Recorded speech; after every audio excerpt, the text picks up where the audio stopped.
Subukan niyo na itong simple at masarap na recipe ng soy garlic chicken.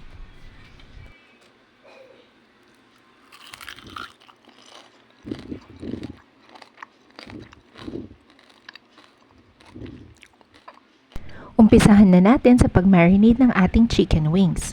Lagyan natin yan ng calamansi juice, fish sauce, black pepper,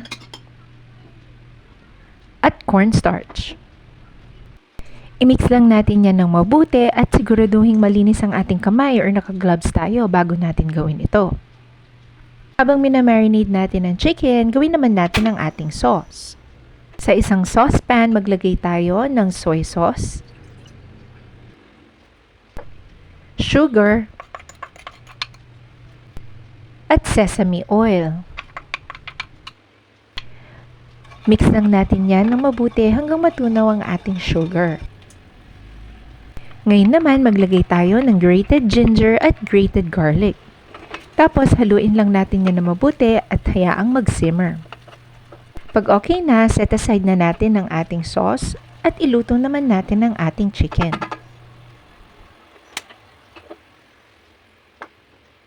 Ngayon naman, i-cover na natin ang flour ang ating marinated chicken wings. Siguraduhin malinis ang inyong mga kamay or naka-gloves kayo pag gagawin nyo ito.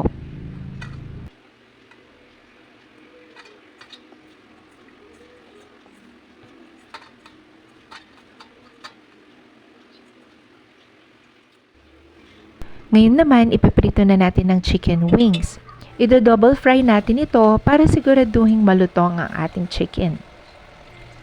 Magandang i-double fry para manatiling crispy ang ating chicken. Hindi po ako chef or eksperto sa pagluluto, kaya kung may gusto po kayong baguhin sa aking recipe dito sa aking channel, pwedeng-pwede naman pong gawin yon. Depende po yon sa inyong panlasa.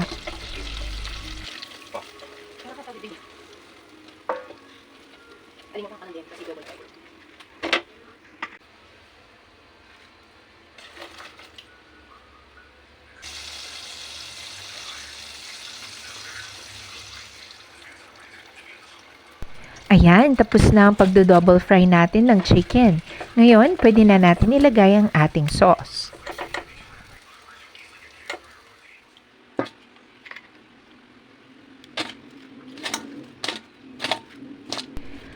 Yan, imimix na lang natin yan ang ating chicken at ang ating sauce. Tapos, pwede nyo rin nilagyan ng sesame seeds.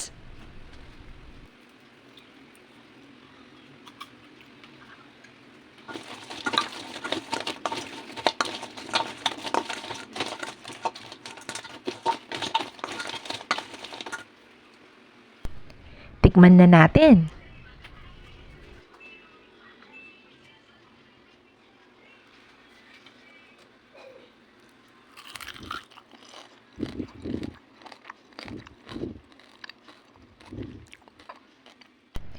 Yan! Kain na!